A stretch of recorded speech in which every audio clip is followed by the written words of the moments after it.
बिहार और नेपाल की सीमा पर बसा मदनपुर एक ऐसा गांव था जहां सूरज ढलते ही सन्नाटा अपनी चादर पसार लेता था। गांव के आखिरी छोर पर घने बरगद के पेड़ों के बीच छिपी एक विशाल पुरानी हवेली थी। राय बहादुर की हवेली। 80 साल पुरानी इस हवेली के बारे में गांव के बच्चे बूढ़े सब जानते थे कि वहां कोई रहता नहीं है। फिर भी वहां से कोई ना कोई आवाज आती रहती है। कभी पायल की छनक, कभी किसी बच्चे के सिसकने की आवाज, तो कभी किसी भारी चीज के घसीटे जाने की सरसराहट। नितिन एक ऐसा लड़का था जिसे इन सब बातों पर रत्ती भर भी भरोसा नहीं था। वह दिल्ली में रहकर पैरानॉर्मल इन्वेस्टिगेशन, अदृश्य शक्तियों पर रिसर्च का एक यूट्यूब चैनल चलाता था। उसके लाखों सब्सक्राइबर्स थे, लेकिन वह हर जगह कैमरों और गैजेट्स के साथ जाता और साबित कर देता कि भूत प्रेत सिर्फ एक दिमागी वहम या हवा के दबाव का नतीजा है। जब उसके एक फॉलोअर ने मदनपुर की इस हवेली के बारे में ईमेल भेजा, तो नितिन के चेहरे पर एक कुटिल मुस्कान आ गई। एक और अंधविश्वास, एक और सनसनीखेज वीडियो, नितिन ने अपने मन में कहा और तुरंत अपना camera gear, EMF meter, electromagnetic field recorder, audio recorder और अपनी टॉर्च पैक की। उसने तय किया कि वह हवेली में पूरे 24 घंटे अकेले बिताएगा और वहां का सच सबके सामने लाएगा। हवेली में कदम जुलाई की एक उमस भरी शाम को नितिन मदनपुर पहुंचा। आसमान में काले बादलों का डेरा था और रह रहकर बिजली कड़क रही थी। जब वह गांव के चाय के ठेले पर रुका, तो उसने वहां बैठे बुजुर्ग रहमत चाचा से हवेली का रास्ता पूछा। रहमत चाचा ने अपनी चिलम बुझाई, नितिन के शहरी कपड़ों और हाथ में पकड़े ट्राइपॉड को देखा और गंभीर आवाज में बोले, बाबू, वापस लौट जाओ। वह कोई आम खंडहर नहीं है। वह एक जमीन का टुकड़ा नहीं, एक भूखा साया है। जो भी उस हवेली में रात बिताने गया, वह या तो कभी वापस नहीं आया या फिर पागल खाने की जंजीरों में जकड़ा गया। नितिन हंस पड़ा। चाचा, आजकल भूत प्रेत सिर्फ फिल्मों में होते हैं। असली दुनिया में सिर्फ साइंस होती है। मैं कल सुबह आपको इसी चाय की दुकान पर आकर मिलूंगा। चाय तैयार रखिएगा। रहमत चाचा ने गहरी सांस ली और बोले, भगवान तुम्हारी रक्षा करे बेटा, लेकिन याद रखना, अगर रात को कोई तुम्हें तुम्हारे नाम से पुकारे तो पलटकर मत देखना, और अगर दीवारें रोने लगें तो कान बंद कर लेना। नितिन उनकी बातों को हवा में उड़ाता हुआ हवेली की तरफ बढ़ गया। जैसे जैसे वह हवेली के करीब आ रहा था, हवा ठंडी और भारी होती जा रही थी। हवेली का मुख्य दरवाजा लकड़ी का एक भारी भरकम ढांचा था, जिस पर जंग लगी लोहे की कीलें ठुकी थीं। नितिन ने धक्का दिया तो वह चरमराते हुए खुल गया। अंदर कदम रखते ही एक अजीब सी सड़न और सीलन की बदबू ने उसका स्वागत किया, जैसे कोई चीज बरसों से अंदर सड़ रही हो। रात का पहला पहर, 8 बजे नितिन ने हवेली के मुख्य हॉल में अपना बेस कैंप बनाया। उसने एक पुरानी धूल से सनी मेज को साफ किया और उस पर अपने 3 कैमरे अलग अलग दिशाओं में सेट कर दिए। एक कैमरा मुख्य सीढ़ियों की तरफ था, जो ऊपर के कमरों में जाती थीं, दूसरा मुख्य दरवाजे की तरफ और तीसरा खुद उस पर फोकस था। उसने अपने डिजिटल वॉइस रिकॉर्डर को ऑन किया और बोलना शुरू किया। हेलो दोस्तों, मैं नितिन हूं। इस वक्त रात के ठीक 8 बजे हैं। मैं मदनपुर की कुख्यात राय बहादुर की हवेली के अंदर हूं। यहाँ का माहौल काफी शांत है, सिवाय धूल और पुरानी लकड़ियों की आवाज के। मेरे ईएमएफ मीटर की रीडिंग बिल्कुल नॉर्मल है। यहाँ कोई भूत नहीं है। तभी अचानक एक तेज हवा का झोंका आया और हवेली का मुख्य दरवाजा एक जोरदार धमाके के साथ बंद हो गया। धड़ाम! नितिन चौंक गया। उसका दिल एक पल के लिए जोर से धड़का, लेकिन उसने तुरंत खुद को संभाला। सिर्फ हवा का दबाव। उसने कैमरे की तरफ देखकर मुस्कुराते हुए कहा। वह दरवाजे की तरफ गया और उसे खोलने की कोशिश की, लेकिन दरवाजा भारी हो चुका था, जैसे बाहर से किसी ने उस पर कोई विशाल पत्थर रख दिया हो। नितिन ने जोर लगाया, पर वह टस से मस नहीं हुआ। कोई बात नहीं, मुझे सुबह तक वैसे भी अंदर ही रहना है, उसने खुद को तसल्ली दी। रात का दूसरा पहर, 10 बजे हवेली के अंदर का तापमान अचानक गिरने लगा था। जुलाई के महीने में भी नितिन को अपनी जैकेट चैन बंद करनी पड़ी। उसकी फूंक से अब सफेद भाप निकल रही थी।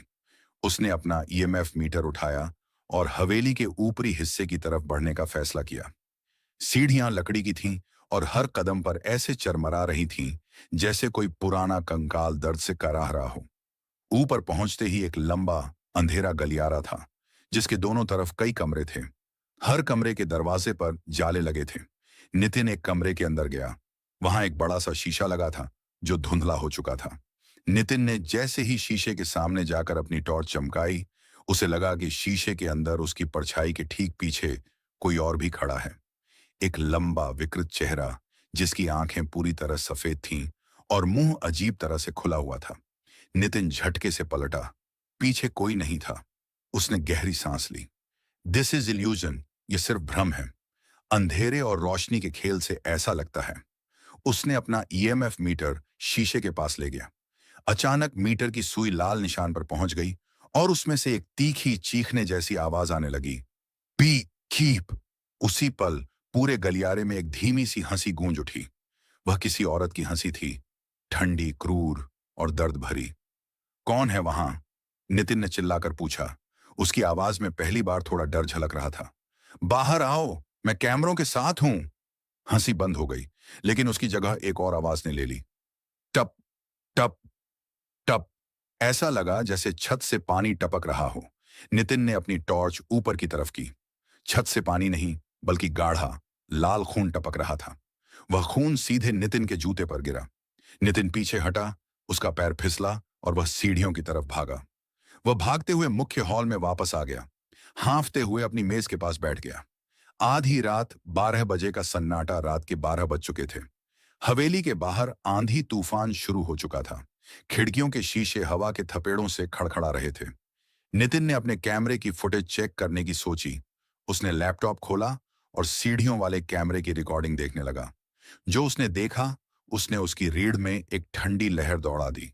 वीडियो में जब नितिन ऊपर के कमरे में गया हुआ था, तब सीढ़ियों से एक परछाई नीचे उतर रही थी। वह परछाई इंसानी नहीं थी। उसके हाथ पैर अजीब कोणों पर मुड़े हुए थे और वह दीवारों के सहारे रेंगते हुए नीचे आ रही थी। वह परछाई नितिन की मेज तक आई, कैमरे के बिल्कुल करीब अपना चेहरा लाई। कैमरे की स्क्रीन पर सिर्फ दो बड़ी, जलती हुई लाल आंखें दिखाई दे रही थीं और फिर वह मेज के नीचे छिप गई। नितिन का शरीर सुन्न हो गया। उसका लैपटॉप हाथ से छूटते छूटते बचा। वह मेज के नीचे छिप गई थी और नितिन इस वक्त उसी मेज के ठीक सामने बैठा था। नितिन की हिम्मत नहीं हो रही थी कि वह मेज के नीचे देखे। उसने धीरे धीरे अपने पैर पीछे खींचे।